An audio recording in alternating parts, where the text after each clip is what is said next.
3 member bench के साथ, वो एक गलत और I would say anti national order है।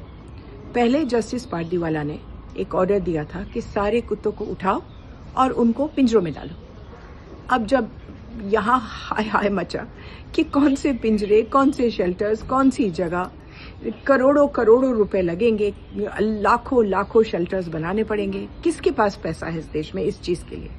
तो उस समय फिर एक ही दिन में लाखों लाखों लोगों ने ईमेल्स और इंस्टाग्राम भेजे जस्टिस गवाई को।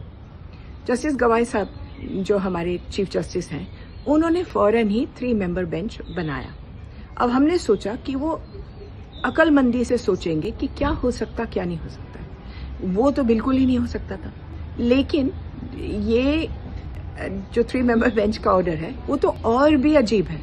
वो ये कहता है कि सारे पब्लिक जगहों से, मेरा मतलब है school, hospital, railway station, bus stop, इन जगहों, स्टेडियम, इनसे निकाल करके बाहर फेंको।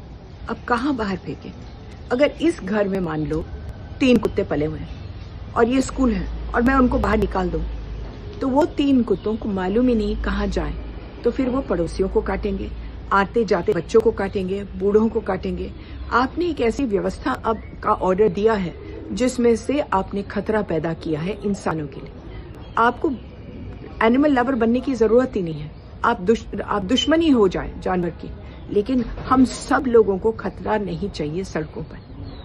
आप 30 लाख कुत्तों को अब निकालेंगे इन जगहों से।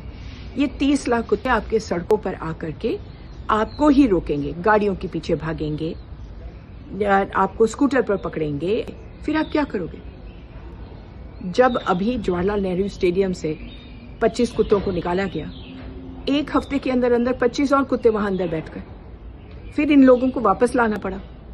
तो फिर आप क्या कर सकते हैं? आप निकालते जाइए, सड़क पर डालते जाइए, जहां खाना है वहां जानवर है, ये वापस जाएंगे। या तो रोज लड़ाई, गार्ड को रखो, रोज अस्पताल के बाहर जो कुत्तों को आपने निकाला है वो उनके साथ लाठी डंडा चला करके लड़ाई करते रहो। इस बीच में जो आपके पेशेंट जाएंगे वो भी मार खाएंगे। इससे अच्छा कि एक ही तरीका है और वो है स्टेरिलाइजेशन, वैक्सीनेशन। इस देश में 1 करोड़ 30 लाख कुत्ते हैं। अगर आप उनको चाहते हो कि वो बन जाए 70 लाख और उससे भी कम, तो फिर केवल एक तरीका है कि 700 डिस्ट्रिक्ट है, 700 के 700 में आप एनजीओ पैदा करो, उनकी ट्रेनिंग करो, रेकग्नाइज ट्रेनिंग। दूसरा, एबीसी सेंटर खोलो नसबंदी के लिए, और फिर इन एनजीओज को कॉन्ट्रैक्ट दे दो। आप आज तक सरकार ने एक ढेला नहीं लगाया है एबीसी सेंटर बनाने में, ट्रेनिंग में।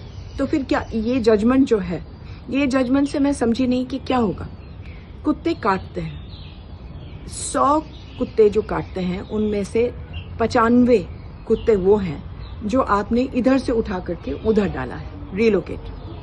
अब रिलोकेशन बंद कर दोगे तो काटना भी बंद हो जाएगा। ये हम बार बार बोल रहे हैं, लेकिन ये जजमेंट में आप रिलोकेट कर रहे हैं स्कूल से, आप रिलोकेट करते हैं स्टेडियम से, आप रिलोकेट करते हैं हॉस्पिटल से, आप रिलोकेट करते हैं रेलवे स्टेशन से, आप रिलोकेट करते हैं बस स्टॉप से। अब कैसे रिलोकेट करेंगे? कुत्ते बस स्टॉप पे नहीं बैठते हैं। अब आप कह रहे हैं 5 फुट की दीवार बनाओ हर बस स्टॉप के या अगल बगल में। वो तो अगर बस स्टॉप तो सड़क के किनारे है, सड़क पर बनाएंगे आप दीवार।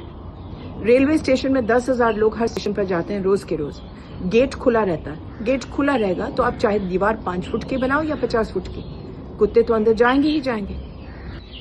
आपने कुछ भी नहीं बोला है कि सरकार को पैसे डालें और कुत्तों की नसबंदी को धड़ल्ले से करें, लेकिन वो तो आपने किया नहीं। आप पैसा नहीं डालोगे तो दिल्ली में तो सेंटर हो सकता है एबीसी का, लेकिन अररिया में, आरा में, पटना में ये नहीं हो सकता। वहां मध्य प्रदेश में 3 जगह पर एबीसी चल रहा है, और वो भी उनके पास ऐसे घटिया एनजीओज हैं कि वो सारे कुत्ते मार रहे हैं। उनके पास एक भी ट्रेंड एनजीओ नहीं है, तो ट्रेनिंग कहां से? उत्तर प्रदेश ने एक ट्रेनिंग सेंटर बनाया है, वहां आप लोग जाइए, वहां कानूनन ऑर्डर करिए कि एक एनजीओ वहां जाकर के ट्रेनिंग ले ले। 2 साल के अंदर अंदर ये सारी मुसीबत खत्म हो सकती है। लेकिन जिस तरीके से आपने ऑर्डर दिया है आज, वो तरीके से आज नहीं 50 साल में ये मुसीबत नहीं सुधरेगी और आपके जो बाइट्स हैं 1 महीने के अंदर अंदर डॉग बाइट्स आपके डबल